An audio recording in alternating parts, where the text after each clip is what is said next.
시편 106편은 바벨론 포로 기간 중에 지어진 시로 보입니다.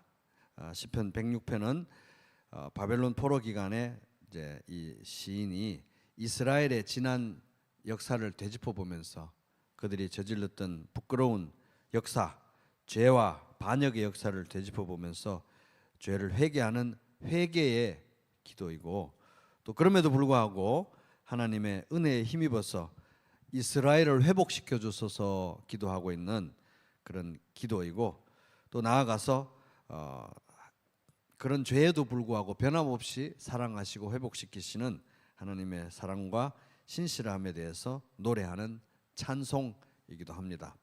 1절 할렐루야 여호와께 감사하라. 그는 선하시며 그 인자하심이 영원하미로다. 지나간 수치스러운 죄악의 역사를 되짚으면서 정말 슬프고 참 그런 회개의 내용이지만 1절을 하나님께 찬양하라고, 할렐루야 여호와께 감사하라. 그는 선하시며 그 인자하심이 영원하미로다, 이렇게 노래하고 있습니다. 그래서 우리가 죄를 짓고 넘어졌을 때 뒤로 물러가 넘어지는 것은 하나님의 뜻이 아닙니다. 마귀가 좋아하는 거죠. 하나님 원하시는 것은 심지어 우리가 죄를 지었을 때도 하나님 앞에 나아가서 회개하고 용서를 빌고 또 용서해 주시고 회복시키시는 하나님을 찬양하는 것이 하나님의 뜻입니다. 2절 누가 능히 하나님의 권능을 다 말하며 주께서 받으실 찬양을 다 선포하라 하랴.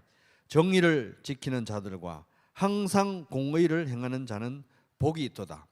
하나님은 너무 좋으신 분이시고 너무 많은 은혜를 베푸시는 분, 너무 하신 일이 많기 때문에 그 많은 일들에 대해서 나 하나님 충분히 찬양했어 라고 말할 수 있는 사람은 없다는 것입니다. 그리고 또 나는 하나님 찬양할 자격이 있어서 하나님을 찬양한다, 이렇게 말할 수 있는 사람도 없습니다.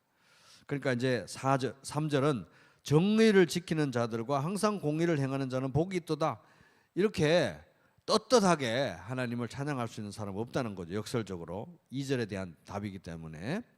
4절 이제 오직 하나님의 은혜에 의지할 때만 우리가 하나님 앞에 나와 찬양할 수 있다, 이제 그런 취지인데, 4절 여호와여 주의 백성에게 베푸시는 은혜로 나를 기억하시며 주의 구원으로 나를 돌보사 내가 주의 택하신 자가 형통함을 보고 주의 나라의 기쁨을 나누어 가지게 하사 주의 유산을 자랑하게 하소서.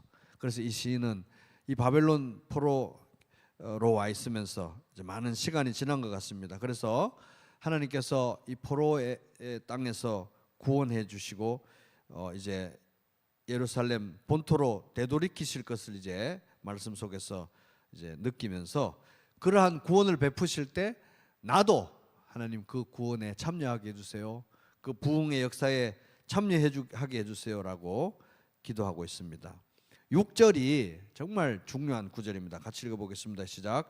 우리가 우리의 조상들처럼 범죄하여 사악을 행하며 악을 지었나이다. 그래서 조상들처럼, 이거는 이제 원어상으로 보면, 히브리 원문상으로 보면 조상들과 함께. 그래서 이 시인은 지금 이런 시를 지을 정도고 회개하는 기도를 올릴 정도면 너무 경건한 사람 중에 한 사람이었을 텐데, 자신을 조상들의 죄를 자기와 이제 동일시하고 있습니다.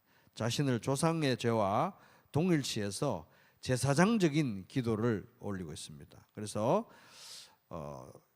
조상들의 죄, 그 죄를 반복하고 있는, 바벨론 땅에 와서까지 그 죄를 반복하고 있는 백성들의 상황과 처지, 이런 걸 보면서 바리새인적으로 손가락질하고 참 한심하다 이러는 것이 아니라 그들의 상황과 처지, 조상들의 그 죄를 되짚어 보면서 제사장의 입장에서, 그들의 입장에서 자신을 동일시하면서 용서해 주세요, 용서를 구하는 그런 기도입니다.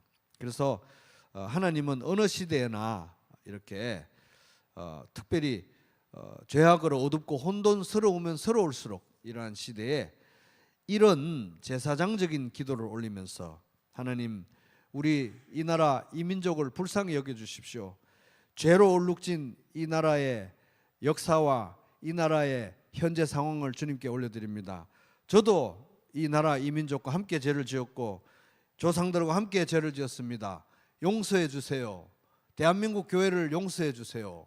이런 마음으로 기도하고 제사장적인 기도를 올리면서 하나님 앞에 무릎 꿇는 사람을 하나님께서는 각 시대마다 암울하면 암울할수록 부르고 원하십니다. 저는 우리 부평교회에 있는 모든 성도님들이 바로 이런 제사장적인 기도를 올리는 그런 주님께서 원하시는 성도 남은 자가 되시기를 다 바랍니다. 이어지는 이제 내용은 지난 이제 이스라엘의 역사 속에서 실제로 어떤 죄와 배도와 반역과 불순종을 저질렀는지 구체적으로 되짚어 보는 내용입니다. 7절 우리의 조상들이 애굽에 있을 때 주의 기이한 일들을 깨닫지 못하며 주의 크신 인자를 기억하지 아니하고 바다 곧 홍해에서 거역하였나이다. 그러나 여호와께서는 자기의 이름을 위하여 그들을 구원하셨으니 그의 큰 권능을 만인이 알게 하려 함이로다.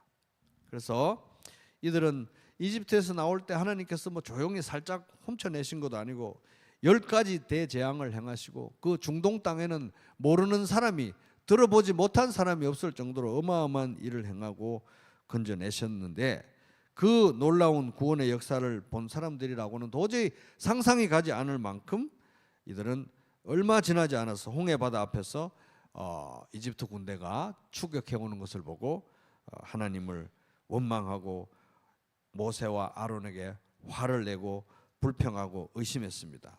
너무 배은망덕하게 무례한 이제 반역을 행하셨는데 그럼에도 불구하고 거기 8절에 보면은 그러나 여호와께서는 자기의 이름을 위하여 이들을 용서하시고 또 놀라운 구원의 기적을 행하시고 베푸셨습니다. 그러니까 이제 하나님의 구원의 역사를 우리가 되짚어 볼 때 우리 각자의 삶을 되짚어 볼 때도 하나님, 내가 하나님께 이 정도 은혜는 받아야 되지 않아요? 라고 정당하게 요구할 수 있는 것은 우리가 아무것도 없다는 거예요. 심판 외에는. 그래서 우리 자신의 개인사도 그렇고 전 인류의 구원의 역사도 그렇고 이스라엘의 역사도 그렇고 우리 교회의 역사도 그렇고 하나님께서 계속해서 반복적으로 신실한 은혜를 베푸시는 것은 그 정당성은 그 명분은 하나님의 이름 그 자체밖에 없다는 것입니다. 왜? 우리는 계속 넘어지고 반역하는 백성들이기 때문에 그렇습니다. 9절 이에 홍해를 꾸짖으시니 곧 마르니 그들을 인도하여 바다 건너가기를 마치 광야를 지나감 같게 하사 그들을 그 미워하는 자의 손에서 구원하시며 그 원수의 손에서 구원하셨고 여기 이제 10절에 보면은 구원이라는 단어가 2번 나오죠. 네. 그 두 번째 단어 구원 두 번째로 사용됐던 된 그 구원이라는 단어는 사실은 가알 속량이라는 의미입니다. 속량은 값을 지불하고 해방시켜서 소유로 삼는 걸 이제 속량이라고 합니다. 그래서 출애굽 때 이스라엘 백성에게 있어서 구원이란 무엇인가? 이집트 노예 상태에서 해방되어서 하나님의 소유, 하나님의 종이 되는 것이 곧 그들의 구원이었고 그들의 속량이었습니다. 마찬가지입니다. 우리에게 구원이 무엇입니까? 우리에게 구원은 죄와 사망의 노예 상태에서 해방되어서 하나님의 소유 예수 그리스도의 종으로 부르심 받는 거듭나는 것이 우리의 구원이고 우리의 속량이다. 그러니까 우리의 구원에 있어서 절대로 빼놓을 수 없는 너무 중요한 개념. 그리스도인의 자유, 우리 성도가 예수 그리스도 안에서 누리는 자유와 관련해서 절대로 빼놓을 수 없는 핵심적인 개념이 바로 이 예수 그리스도의 소유가 되어야 되고 예수 그리스도의 종이 되어야 된다는 사실입니다. 왜? 그게 구원의 의미이기 때문에 죄의 노예에서 예수님의 종으로 거듭나는 것이 구원이기 때문에 그렇습니다. 그래서 하나님의 자녀는 자유를 위해서 부르심을 받았는데 우리는 자유를 누려야 됩니다. 하나님의 자녀들이기 때문에. 하나님의 자녀들은 죄의 노예 생활하는, 더 이상 노예 생활하는 사람도 아니고, 세상의 노예가 되는 사람들도 아니고, 다른 사람의 노예가 되는 사람도 아니고, 나의 과거의 노예가 되는 사람도 아니고, 나 자신의 에고, 자아의 노예가 되는 사람도 아니고, 우리는 자유를 누려야 되는 사람들인 것이죠. 아멘. 그래서 우리는 자유를 누려야 되는 사람들인데, 하나님의 자녀들이니까 자유를 누려야 되는 사람들인데, 우리가 자유를 누리기 위해서 예수 그리스도의 종이어야 된다는 거예요. 예수 그리스도의 종일 때만 다른 모든 것으로부터 자유를 누릴 수 있다는 것입니다. 여러분들은 예수 그리스도의 종 맞으시죠? 예수님의 종으로 사시면서 다른 그 어떤 것의 노예로 살기도 다 거부하시기 바랍니다. 하나님이 원하시는 자유가 바로 그런 자유이기 때문입니다. 그래서 예수님의 소유, 예수님의 종, 이것이 하이델베르크 요리문답지 1문에 보면 유일한 위로, 유일한 참된 위로라고 말하고 있는 것입니다. 11절, 그들의 대적들은 물로 덮으심에 그들 중에서 하나도 살아남지 못하였도다. 이에 그들이 그의 말씀을 믿고 그를 찬양하는 노래를 불렀도다. 홍해 이제 건너고 나서는 하나님 찬양하고 기뻐서 예배했습니다. 그러나 바로 다음 절에 13절 같이 읽어보겠습니다. 시작. 그러나 그들은 그가 행하신 일을 곧 잊어버리며 그의 가르침을 기다리지 아니하고, 곧 잊어버렸다는 말은 이제 히브리 원문에 보면 마하르, 서둘러서 잊어버렸다. 아우, 빨리빨리 잊어버려야 되겠다, 털어버려야 되겠다, 서둘러서 잊어버렸다는 것입니다. 그러니까 이것은 기억력의 문제가 아니고 반역의 문제였고 불신의 문제였고 죄의 문제였습니다. 왜 이들이 하나님의 구원을 이토록 서둘러서 잊어버려야만 했는가? 그 이유는 13절 후반에 그의 가르침을 기다리지 않아, 하나님의 가르침, 하나님의 인도, 하나님의 계획을 기다리다가는 우리 다 죽겠다 하는 공포가 밀려왔기 때문입니다. 그래서 하나님의 계획, 하나님의 인도, 하나님의 가르침을 따르고 싶지 않기 때문에, 그러다가 다 죽을 것 같기 때문에 하나님의 행하신 일을 서둘러서 잊어버렸던 것입니다. 세상은 빨리 성공하고 더 크게 성공하고 성취를 이루라. 근데 이제 성경에서 보여주는 삶의 모습은 속도가 아니라 방향이죠. 속도가 아니라 방향. 그래서 빨리 이게 중요한 게 아니라 하나님을 신뢰하고 하나님의 방책을, 하나님의 계획을 기다리고 순종하는 것이 우리들의 성공인 것입니다. 성도의 삶은 크기가 아니라 깊이라는 거예요. 깊이. 크게 더 많이 화끈하게 성공해라. 이게 세상의 메시지인데, 우리들은 마음 중심에 예수 그리스도를 주님으로 모시고 그 은혜에 깊이 뿌리 박으라고 하는 게 성경의 가르침인 것입니다. 그래서 하나님께서 원하시는 것은 우리의 외적인 성공과 성취가 아니고 하나님에 대한 믿음과 하나님에 대한 사랑과 하나님에 대한 충성이 하나님께서 원하시는 것이고, 그것이 우리의 성공의 지표다 하는 것입니다. 그러니까 우리 중에 누가 제일 성공한 사람인지는 천국 가봐야 아는 거예요, 사실은. 그래서 그런 면에서 보면 이 성경적인 세계관과 이 세상의 세계관이 매일매일 우리 주변에서 엄청난 충돌을 일으키고 있죠. 그러니까 전쟁터 같은 삶을 우리가 살아가고 있으니까 우리는 매일매일 아침에 집을 나서기 전에 중무장을 해야 됩니다. 기도하면서 하늘에 계신 우리 아버지, 이름이 거룩히 여김을 받으시오며 나라가 임하시오며 뜻이 하늘에서 이룬 것 같이 땅에서도 오늘 제 안에 하나님 다스려 주시고, 오늘 제 안에서 하나님 뜻이 이루어지게 해주시고, 오늘 제 삶 속에서 하나님 꼭 영광 받아주세요라고 기도하고 중무장하고 매일매일 전쟁터로 나가시기 바랍니다.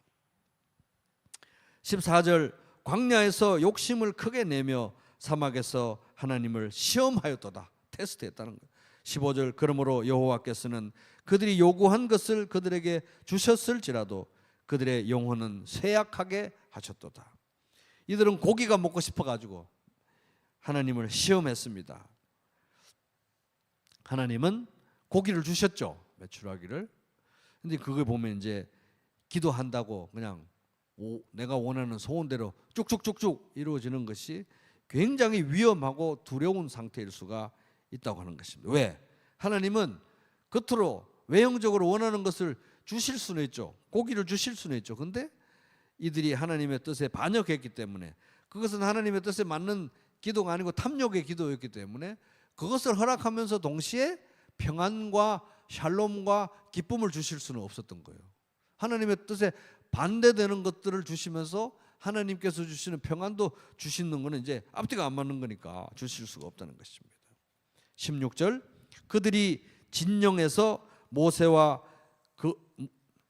그들이 진영에서 그 온 이스라엘이 주둔해 있는 그 캠프 진영에서 모세와 아론을 거역하는데 모세에 대해서는 그냥 모세라고 그러죠. 여기 보세요. 모세와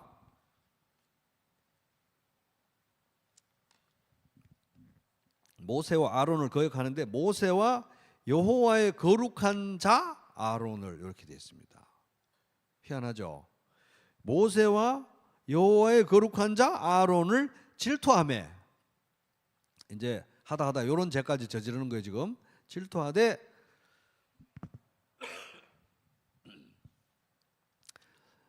땅이 갈라져 다단을 삼키며 아비람의 무리를 덮었고, 지진이 나서 땅이 떡 벌어져 가지고 그 사람들 삼켰다는 거죠. 불이 그들의 무리에 붙으며 화염이 악인들을 살랐도다. 여기 지금 민수기 16장에 나오는 고라의 반역 사건을 가리키는 내용입니다. 그래서 이 내용은 한번 짚어보면 좋으니까 민수기로 넘어가 가지고요. 민수기 16장을 한번 보겠습니다. 민수기 16장.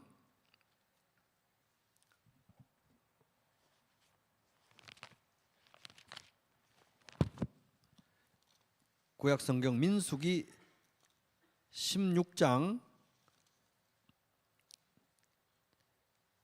1절부터 제가 한번 읽어보겠습니다. 16장 221페이지입니다. 민수기 16장 1절. 레위의 증손 고핫의 손자 이스할의 아들 고라는 이제 레위 족속의 고핫 그 집안이라는 거죠.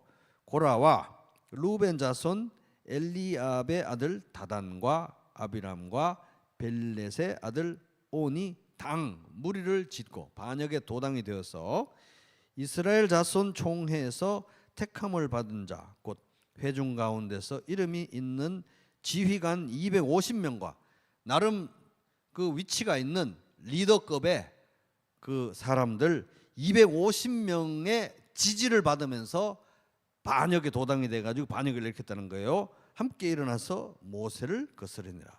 그들이 모여서 모세와 아론을 거슬러 그들에게 이르되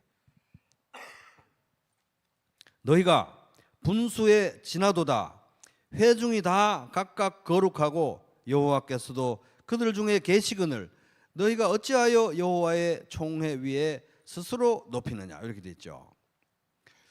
그래서 지금 이 고라 자손들이 반역을 일으키는 이 모습을 이제 여기서 봤는데, 여기 계속 이제 펼쳐 놓고요.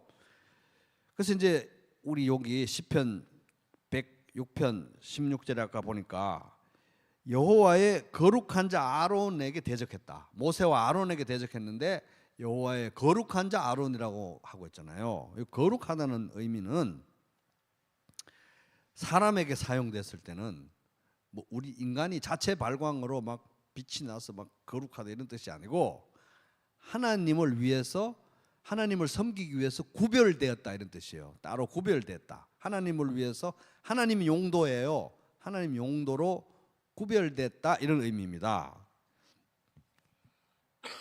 그러니까 하나님이 쓰시기 위해서, 대제사장으로 쓰시기 위해서 구별해 놓으신 아론이라는 뜻이에요. 그죠? 그러니까 하나님이 거룩하다는 의미하고는 좀 다른 겁니다.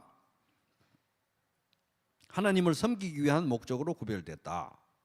근데 여기 이제 방금 민수기 16장에 보면 고라가 250명의 그 회중 지도자급들을 데리고 반기를 들면서 그냥 대충 든 게 아니라, 우리는 이제 이 결과를 알기 때문에 이런 반역의 도당들이 있나 이러지만은 그 당시로 봐가지고는 굉장히 논리적이고 신학적이고 정교한 그런 이 명분을 가지고 반역을 한 거예요. 그게 방금 읽은 3절의 내용입니다. 제가 민수기 16장 3절을 세 번역으로 읽어보면은 그들이 모세와 아론에게 대항하여 모여서 항의하였다.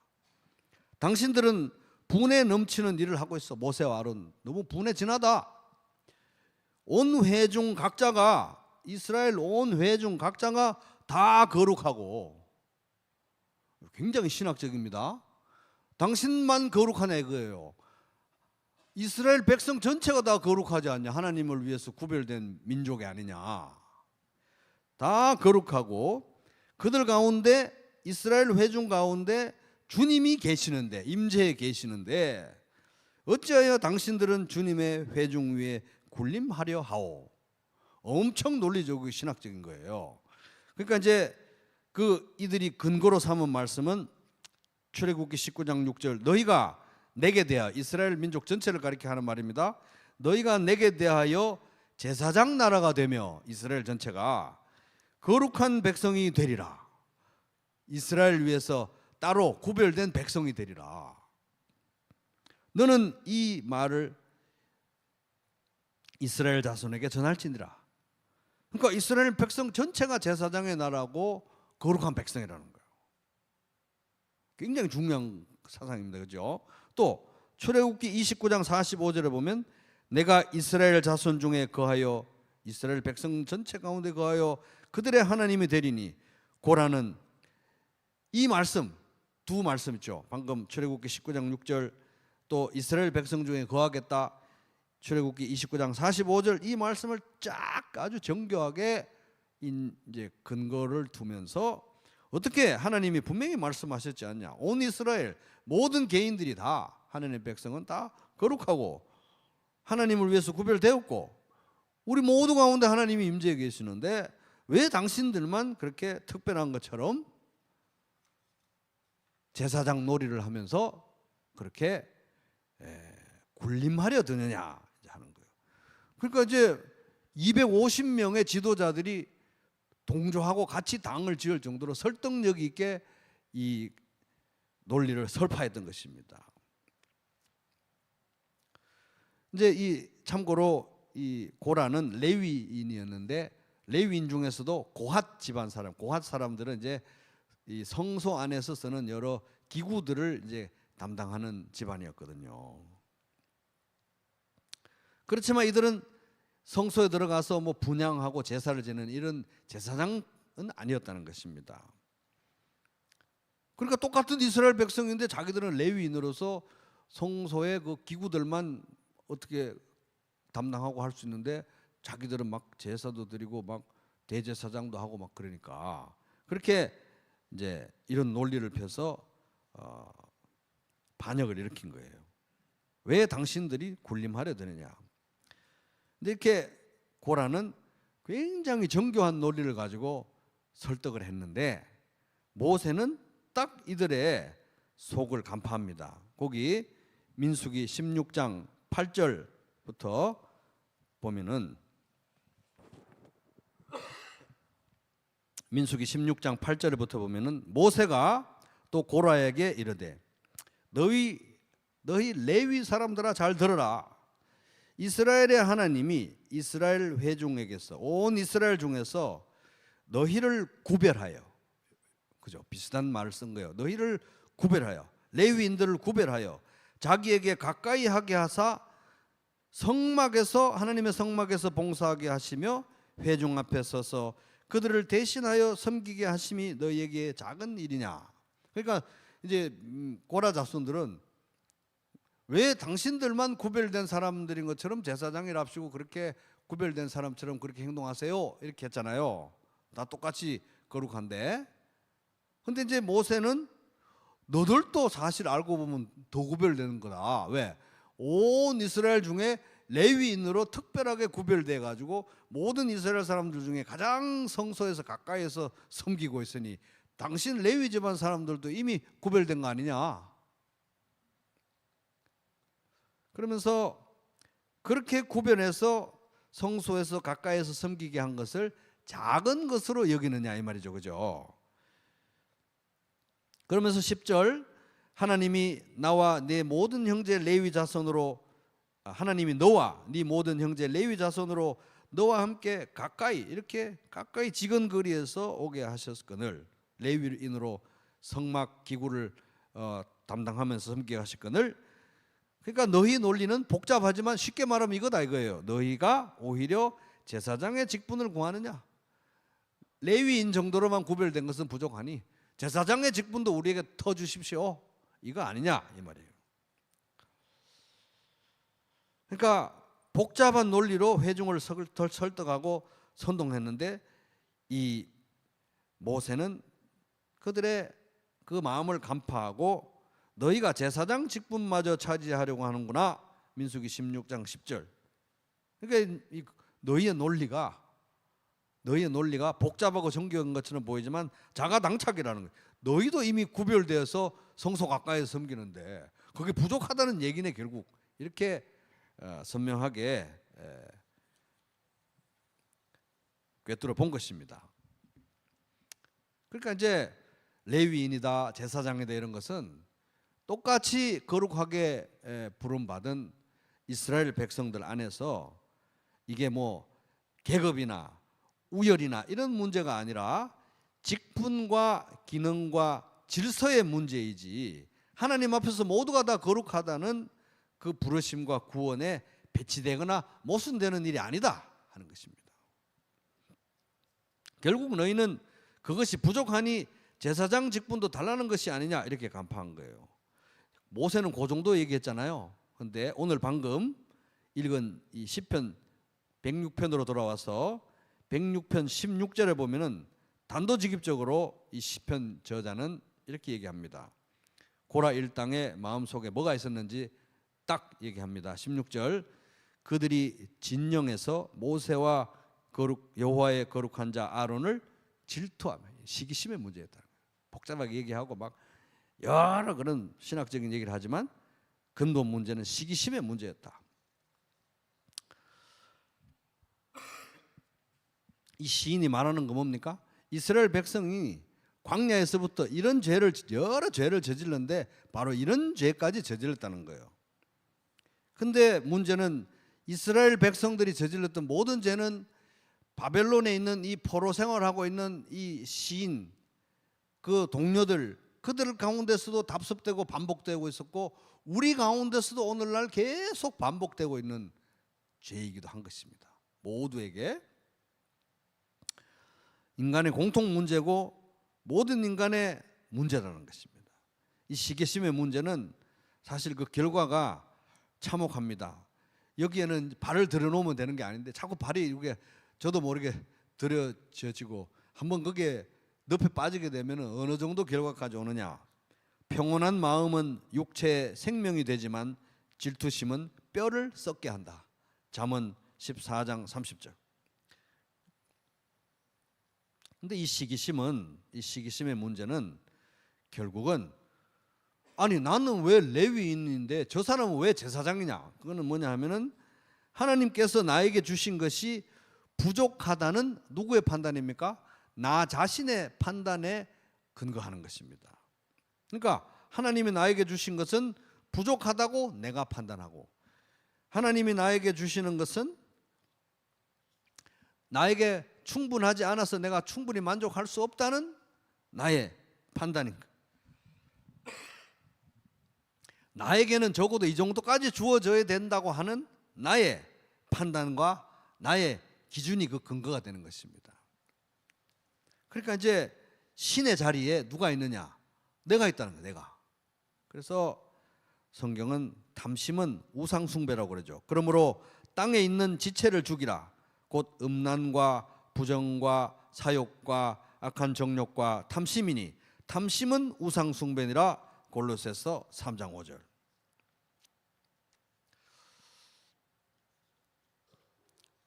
그래서 이제 이걸 볼 때 이제 이스라엘이 저질렀던 그 죄목 중에 하나가 이 바로 시기심과 직결되어 있는 탐심의 문제인데 이것은 고라 자손들만의 문제도 아니었고 이스라엘 사람들만의 문제도 아니었고 우리 모두의 문제라는 거예요. 모두의 문제. 인간의 죄의 저 밑바닥에 있는 아주 근원적이고 오래된 고전적이고 아주 클래식한 그런 죄라는 것입니다. 그러니까 이 문제가 십계명에 있는 거예요. 십계명에. 십계명에 담배 피우지 말라 이런 얘기 없죠. 제가 담배 피우자는 얘기는 아니고 십계명에 담배 피우지 말라는 얘기는 없는데 이런 얘기는 있다는 거예요. 내 이웃의 집을 탐내지 말라. 내 이웃의 아내나 그의 남종이나 그의 여종이나 그의 소나 그의 낙이나 무릇 내 이웃의 소유를 탐내지 말라. 출애굽기 20장 17절. 십계명의 마지막 항목입니다. 탐내지 말라는 건 측정도 안 돼요. 계량도 안 되는 이런 문제를 십계명에 딱 넣어놓은 것입니다. 이게 인간의 죄의 가장 저변에 있는 깊고 깊은 죄악의 본성 중에 하나라는 것입니다. 고라의 반역의 문제, 모세와 아론에게 반기를 들고 반역했던 이 이스라엘 백성의 문제는 결국은 인류 역사 모든 시대에 지속적으로 집요하게 반복되었던 나의 문제라는 거, 우리들의 문제라는 것입니다.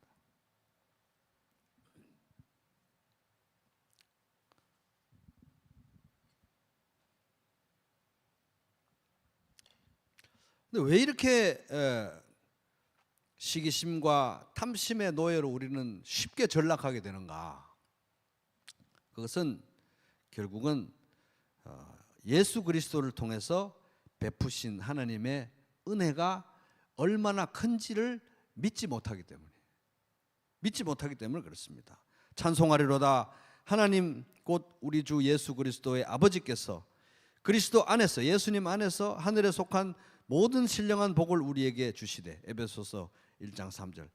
예수 믿는 사람들은 이미 예수 안에서, 예수 믿는 순간 하늘에 속한 모든 신령한 복을 다 받은 거예요. 예를 들면 이런 겁니다.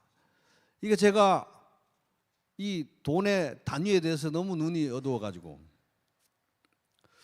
9억이라고 해도 감이 안 오는데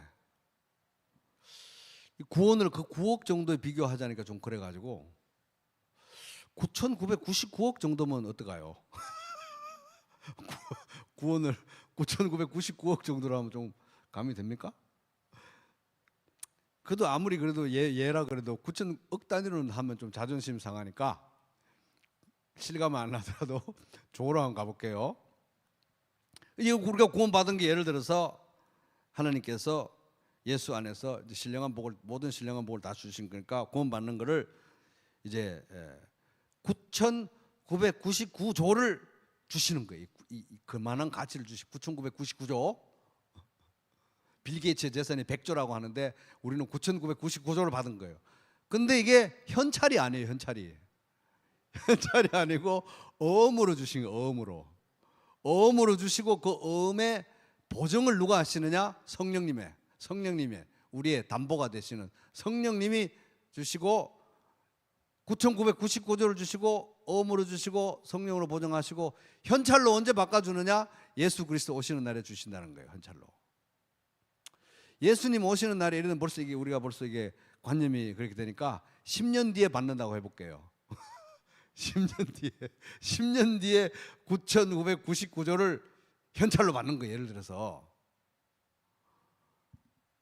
그러면은 9,999조가 감이 안 오면 9,999억으로 해도 돼요. 그걸 10년 뒤에 받는다고 어음을 받았고 성령님이 도장을 딱 찍어 놓으면은 우리가 잠이 올까요? 저는 잠이 안 올 것 같아요. 이거 진짜 맞나? 9,999 매일 이걸 꺼내 볼 것 같아요. 매일 서랍에 넣어놓고 동그라미가 몇 개지? 1, 10, 100, 9,999억은 맞네.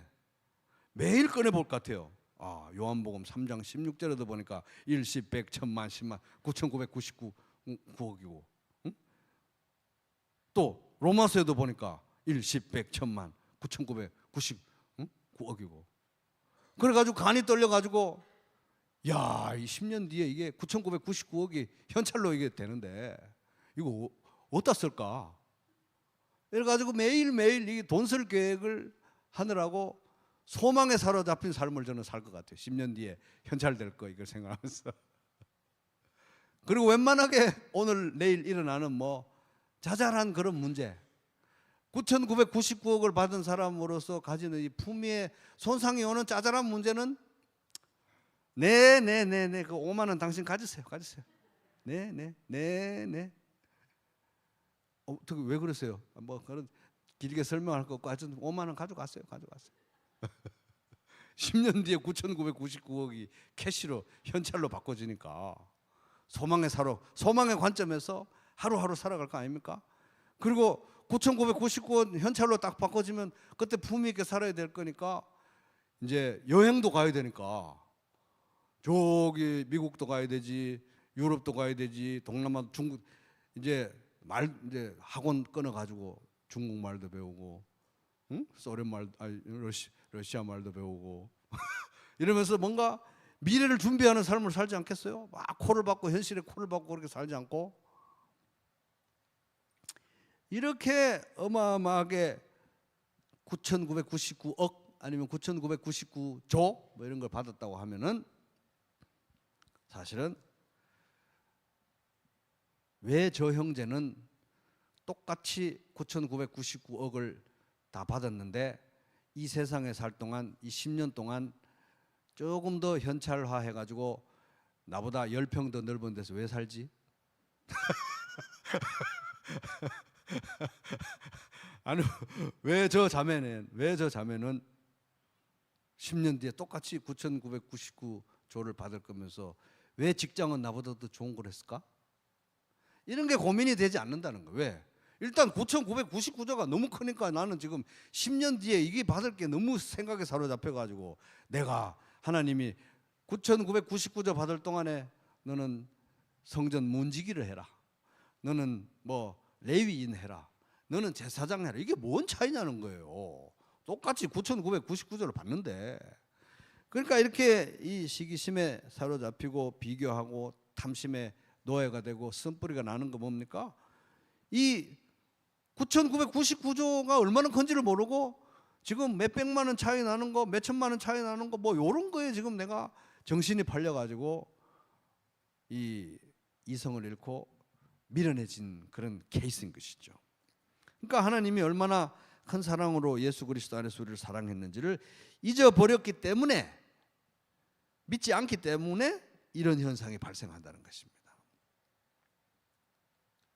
그러니까 저 친구는 분은 왜 중형 세단인데 나는 왜 트럭을 몰고 다녀야 되냐? 뭐 저 사람은 저평수인데 나는 왜 이평수냐?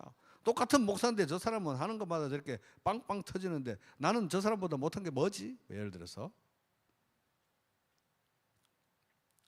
그래서 이런 복잡한 논리, 뭐 온갖 복잡한 얘기를 하지만 사실은 그 불평과 불만과 거역과 반역과 비교와 탐심과 시기심 그 밑에는 이 하나님이 나를 얼마나 사랑하시는지, 예수 그리스도를 통해서 나에게 주신 은혜가 얼마나 큰지에 대한 감이 없기 때문에, 그걸 믿지 않기 때문에 이런 현상이 일어난다는 것입니다.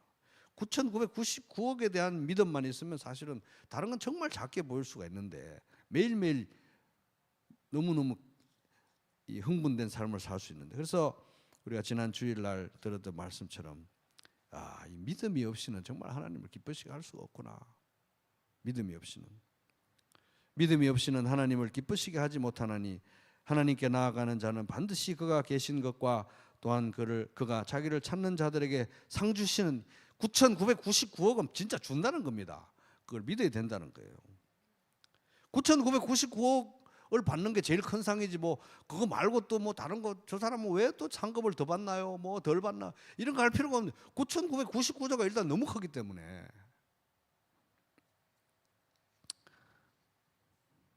그래서 우리는 하나님의 영광을 위해서 하나님을 기쁘시게 하기 위해서 우리가 부르심을 받았는데, 대단한 것도 아니고 큰 뭐 불가능한 것도 아니고 우리가 그렇게 할 수 있는 그 시작점은 어딘가?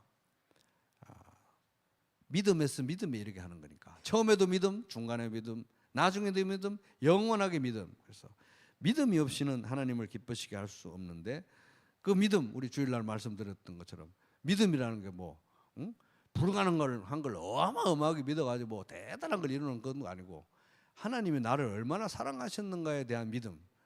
기쁘시게 하는 건 믿음이 있어야 되는데, 믿음이 가장 중요한 요소는 하나님이 나를 얼마나 사랑하시는가에 대한 믿음인데, 그것이 십자가에 나타났다는 것입니다. 그죠? 예수 그리스도의 십자가 이렇게 밝히 나타났으니까 하나님의 사랑의 결정체, 본체, 본질이신 예수 그리스도에게 우리가 시선을 집중하고 예수를 깊이 생각하라.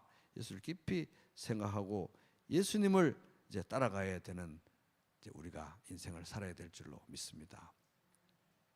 그래서 그러한 믿음, 이제 믿음이 이제 선행될 때, 그런 믿음이 선행될 때, 이 믿음은 이 인식, 지적인 어떤 그런 활동이 아니라 어마어마한 파괴력을 가진 믿음이기 때문에, 그래서 갈라디아서 5장 6절에 보면 그리스도 예수 안에서는 할례를 받거나 안 받는 것이 문제가 되는 것이 아닙니다. 가장 중요한 것은 믿음이 사랑을 통하여 일하는 것입니다.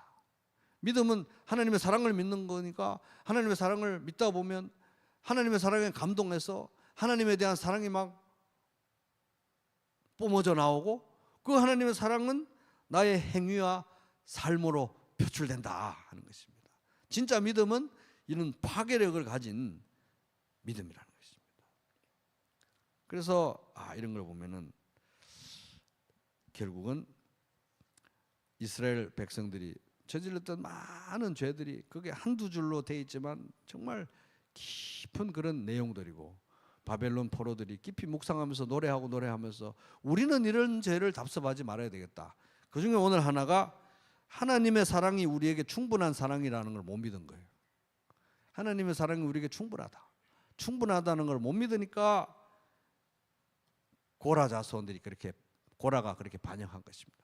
근데 나중에 이제 고라 자손들이, 살아남은 고라 자손들이 회개하고 조상들의 수치를 회개하고 돌이켜서 그 주옥 같은 고라 자손들의 노래 시편 쭉 나오잖아요. 그죠? 그래서 우리도 하나님의 사랑은 충분하다, 그것을 예수 그리스도를 바라보면 알 수 있으니까 예수 그리스도에게 시선을 고정하고 예수님을 닮아가고 예수님을 사랑하고 예수님을 따라가는 그런 복된 삶, 충분한 하나님의 사랑에 푹 젖어서 사는 그런 하루하루 2024년 되시기를 주님의 이름으로 축복합니다.